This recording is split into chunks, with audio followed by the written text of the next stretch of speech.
বড়দিনেই বৃষ্টিতে ভিজবে দক্ষিণবঙ্গের এই 5টি জেলা। আবহাওয়া বদলের বড়সড় পূর্বাভাস হাওয়া অফিসের। তো বড়দিনে উত্তরবঙ্গ সহ দক্ষিণবঙ্গের কোন 5টি জেলা বৃষ্টির পূর্বাভাস জারি করছেন আবহাওয়া দপ্তর? বিস্তারিত জানতে হলে ভিডিওটিকে প্রথম থেকে শেষ অবধি সম্পূর্ণ দেখবেন। বিপরীত ঘূর্ণাবর্তের জেরে শনিবার রাজ্যের 5টি জেলায় হালকা থেকে মাঝারি বৃষ্টিপাতের পূর্বাভাস দিল আলিপুর আবহাওয়া দপ্তর। হাওয়া অফিস জানিয়েছেন, আগামী দুদিনে কলকাতার আকাশ মেঘলা থাকবে। পূর্বাভাস অনুযায়ী আজ থেকেই দক্ষিণবঙ্গের তাপমাত্রা কিছুটা বৃদ্ধি পেয়েছে।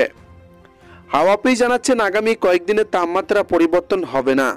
মুর্শিদাবাদ, পুরুলিয়া, বাঁকুড়া, পশ্চিম বর্ধমান এবং বীরভূমে বৃষ্টিপাতের সম্ভাবনা রয়েছে আজকেও।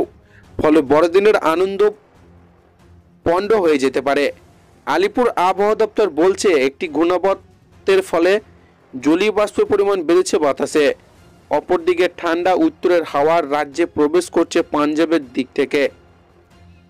এই দুইয়ের ফলে আসামের পশ্চিমবঙ্গে হচ্ছে বৃষ্টিপাত।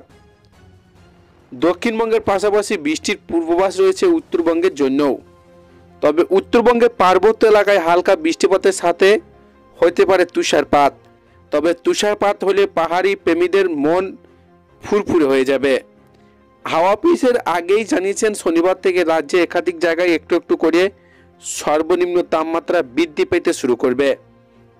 পূর্বাভাসে বলা হয়েছে, আপাতত রাতের তাপমাত্রা আগামী কয়েকদিন 2 থেকে 3 ডিগ্রি সেলসিয়াস পর্যন্ত বৃদ্ধি পাবে। দুই বঙ্গে এখন কনকনে শীতের আমেজ কিছুটা হলেও কম অনুভূত হবে বলে জানা যাচ্ছে। তো এই ছিল আজকের লেটেস্ট খবর। ভিডিওটিকে ভালো লাগলে লাইক করবেন, চ্যানেলের মধ্যে নতুন হয়ে তাহলে চ্যানেলটিকে সাবস্ক্রাইব করে আমাদের সঙ্গে থাকবেন।